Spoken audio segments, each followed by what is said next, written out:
Mary, I've heard you talk about the cabins. I think you had quite a lot of interest in the cabins. You certainly developed it recently again.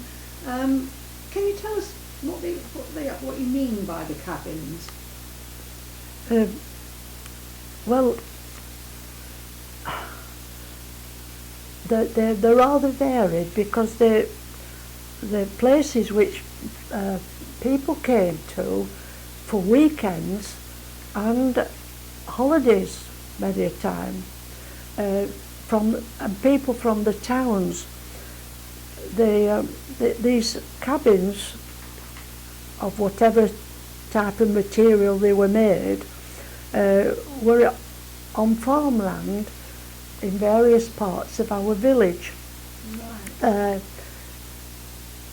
The largest of them was at part of our village called Howgill, and it was a very well used. I'll call it a chalet because it was larger than some of the cabins, and every weekend a fisherman and his wife and a friend and his wife came to this chalet, and it was used definitely every weekend at one time. So quite a holiday home. Well, the man called Sallinson, who came to this chalet, was a keen fisherman, and the chalet was quite near the river at Howgill, and his friend was Ben, and he liked being out in the country, so because it was a larger chalet than most of them, the two couples came practically, as I say, every weekend, and sometimes for longer holidays, because people didn't go away to stay in those days, because it would have been beyond their means. This was when, Mary, roughly? I'm going back now to the 1940s, 50s and 60s that I know these cabins were still well used.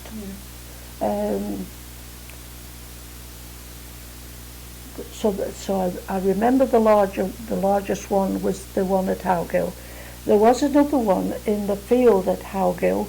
This was a wooden one, not as big, and that was used by some people who were from Bairstow, and I remember the name as well. It was Wadsworth, and they had family, but I can't just remember what family there was.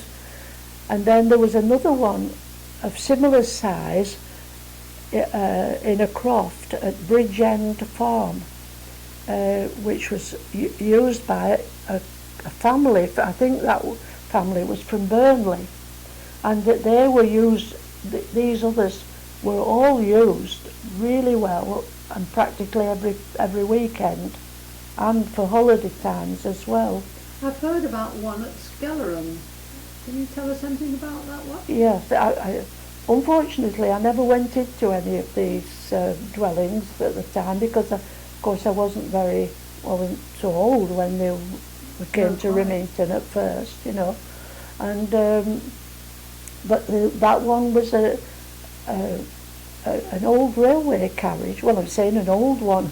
It was always in very, very good condition, and the people who came to that spent a lot of time there. I don't know. I think they were from Blackburn. The people were from Blackburn who came there. So do you think that was a long-term let, or were they working in the area? It was there for more years than I care to remember. It was still in position, because it was quite near to the old lead mines, and we used to go every year picking blackberries in the lead mines. So we knew that this railway carriage was very well used, because we quite often saw people staying there. Yeah. And there's another, I think there's another railway carriage somewhere. Is that Can you recall where? Is that Mrs. Duckworth? Oh yes, it wasn't on the same in the same ground as the cottage. It was across the lane at what we call the back lane in Remington, and yes, that was an old railway carriage. I don't think that was used by anyone else as a holiday home. I think that was that was just used by the Duckworths themselves. I think, yes, because it's at the bottom of our garden. Yes. I can remember, I think, that she would spend time pottering in the garden, Yes. which was surrounded it. And I think it was almost like a kind of a summer house, maybe. Yes, I think it was storage, and perhaps almost like partly as a potting shed. Yes. Because they did like to grow some flowers, but they didn't have a lot of space around the cottage itself, and so they had a lawn. There was a lawn by this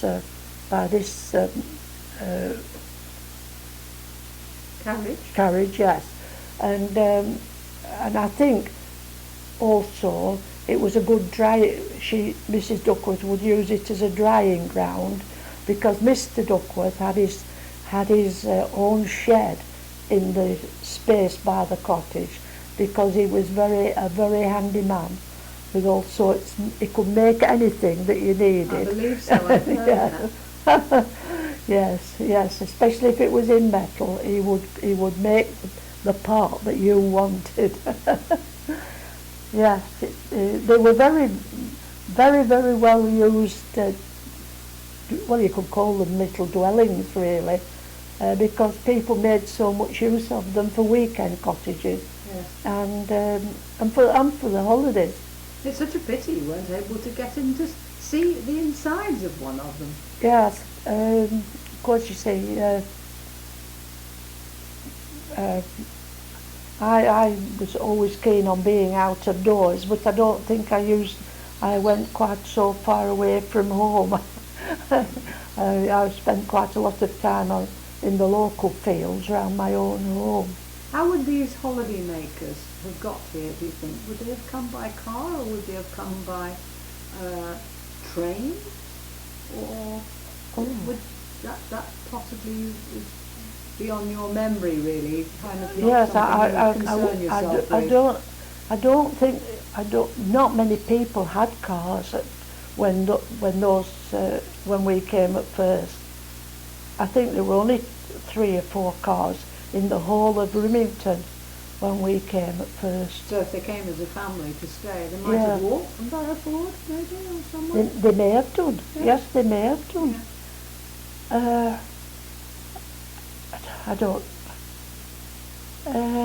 Anyway, when we I don't know, because we've never had much of a bus service. But yes, that's a good question. And the other questions that you would like to ask about these chalets and what's inside?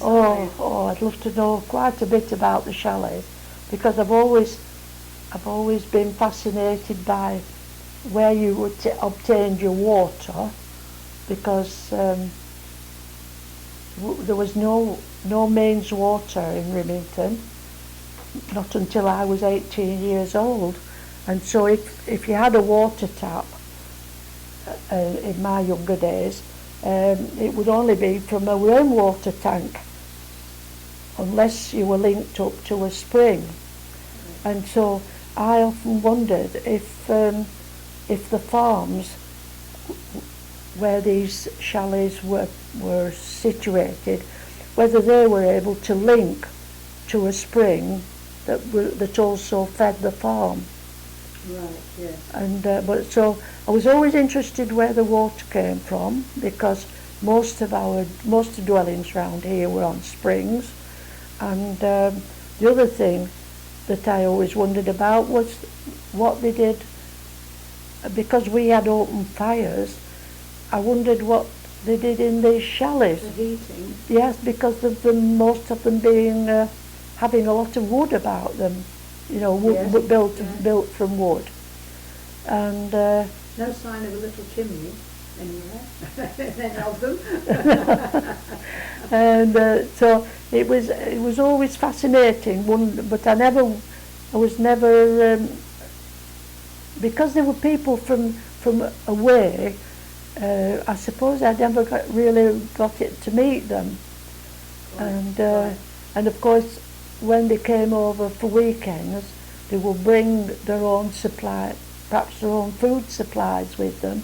So I would never be introduced to any of them because they wouldn't be buying food from the village itself. You know. Yeah, yeah. Oh, well, we'll have to ask around in the village and see if we can find out. See if If anyone knows anything about the inside of the cabins. That's right.